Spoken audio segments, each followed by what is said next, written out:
ព្រឹកមិញនេះនាយកដ្ឋានសុខាភិបាលបានប្រជុំបូកសរុបលទ្ធផលការងារបង្ការទប់ស្កាត់ជំងឺអេដនិងកាមរោគឆ្នាំ2025និងទិសដៅបន្តក្នុងកងយុទ្ធពលខេមរៈភូមិន្ទស្ថិតក្រោមអធិបតីភាពឯកឧត្តមសេនីយ៍ឯកលីកុសលរដ្ឋលេខាធិការនិងជាប្រធានគណៈកម្មាធិការអេដក្រសួងការពារជាតិព្រមទាំងមានវត្តមានចូលរួមពីខ្សែរយៈសុខាភិបាលដែលបានអញ្ជើញមកពីបណ្ដាអង្គភាពចំណុះអគ្គបញ្ជាការកងទ័ពជើងគោកយុទ្ធភូមិភាគសរុបមាន52អង្គភាពក្នុងនោះមានយុទ្ធភូមិភាគទី1យុទ្ធភូមិភាគទី2យុទ្ធភូមិភាគទី3យុទ្ធភូមិភាគទី4យុទ្ធភូមិភាគទី5និងយុទ្ធភូមិភាគពិសេសកងពលតូចលេខ70កងពលធំអន្តរាគមន៍លេខ2និងកងពលធំអន្តរាគមន៍លេខ3ជាច្រើនរូបទៀតដែលពិធីនេះបានប្រពៃធ្វើឡើងនៅបញ្ជាការដ្ឋានកងពលតូចលេខ70នៅរាជធានីភ្នំពេញក្នុងរបាយការណ៍របស់ឧត្តមសេនីយ៍តូវិជ្ជបណ្ឌិត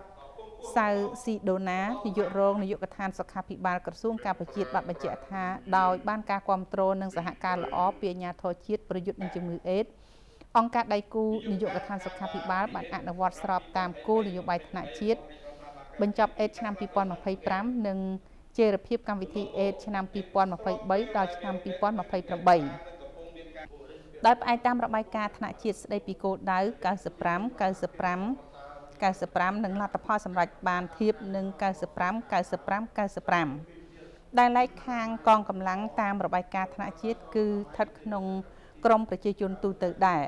គោលនយោបាយនិងគោលដៅយុទ្ធសាស្ត្រនេះត្រូវបានដាក់បញ្ចូលក្នុងផែនការយុទ្ធសាស្ត្រជាតិលើកទី6នៃការឆ្លើយតបទូលំទូលាយនឹងពហុវិស័យទៅនឹងមេរោគអេដនិងជំងឺអេដ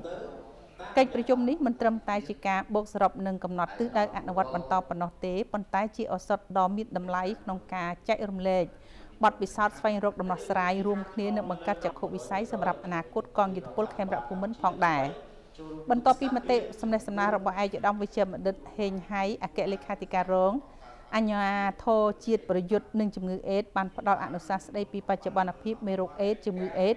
ក្នុងព្រះរាជាណាចក្រកម្ពុជារួចមកឯកឧត្តមសេនីយ៍ឯកលីកុសលរដ្ឋលេខាធិការនិងជាប្រធានគណៈកម្មាធិការប្រយុទ្ធនឹងជំងឺអេដក្រសួងការពារជាតិបានថ្លែងនៅការកោតសរសើរនិងវិតម្លៃខ្ពស់ចំពោះស្មារតីចូលរួមដ៏អស្ចារ្យ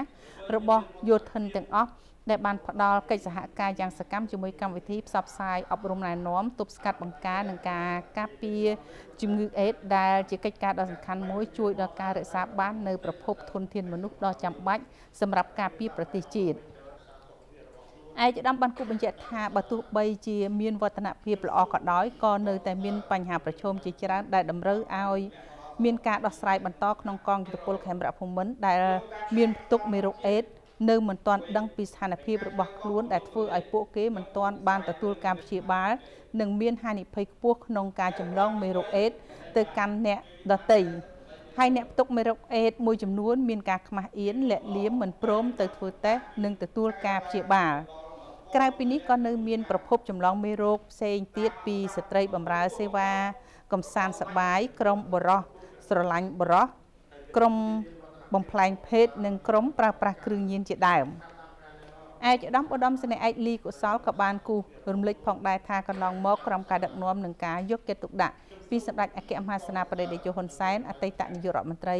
នឹងបន្តដឹកនាំប្រកបដោយគតិបណ្ឌិតភាពឆ្លៀសវៃប៉ិនប្រសប់ឆន្ទៈមោះមុតប្រកបដោយធម៌ពលរបស់សម្ដេចមហាបវរធិបតីហ៊ុនម៉ាណែតនាយករដ្ឋមន្ត្រីនៃព្រះរាជាណាចក្រកម្ពុជាកាលពីថ្ងៃទី23ខែឧសភាឆ្នាំ2024សម្ដេចបានដាក់ចែងផែនការយុទ្ធសាស្ត្រជាតិទូលំទូលាយនិងពហុវិស័យឆ្លើយតបនឹងមេរោគអេដនិងជំងឺអេដលើកទី6ឆ្នាំ2024ដល់ឆ្នាំ2028គឺជាមគ្គុទ្ទេសក៍តម្រង់ផ្លូវសម្រាប់អនុវត្តគោលនយោបាយជាតិបញ្ចប់អេដនិងចីរភាពកម្មវិធីអេដសម្រាប់ឆ្នាំ2023ដល់ឆ្នាំ2028របស់រាជរដ្ឋាភិបាលកម្ពុជាក្នុងការបដិញ្ញាចិត្តបញ្ចប់ជំងឺអេដដែលជាការគំរាមកំហែងដល់សុខភាពសាធារណៈឆ្ពោះទៅសម្រេចបាននូវការគ្របដណ្ដប់សុខភាពជាសកល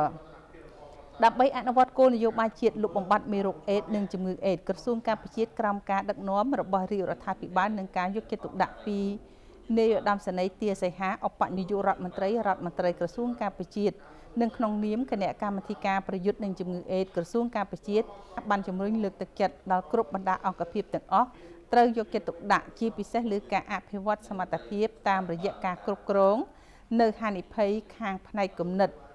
ផ្នត់គំនិតសមត្ថភាពជំនាញបំពេញតួនាទីជាអ្នកទទួលខុសត្រូវលើការអនុវត្តគោលនយោបាយជាតិជៀសវាងឲ្យផុតពីជំងឺអេដស៍ដើម្បីឈានទៅសម្រេចគោលដៅបញ្ចប់ជំងឺអេដស៍នៅឆ្នាំ2028ឲ្យបានទទួលជោគជ័យ។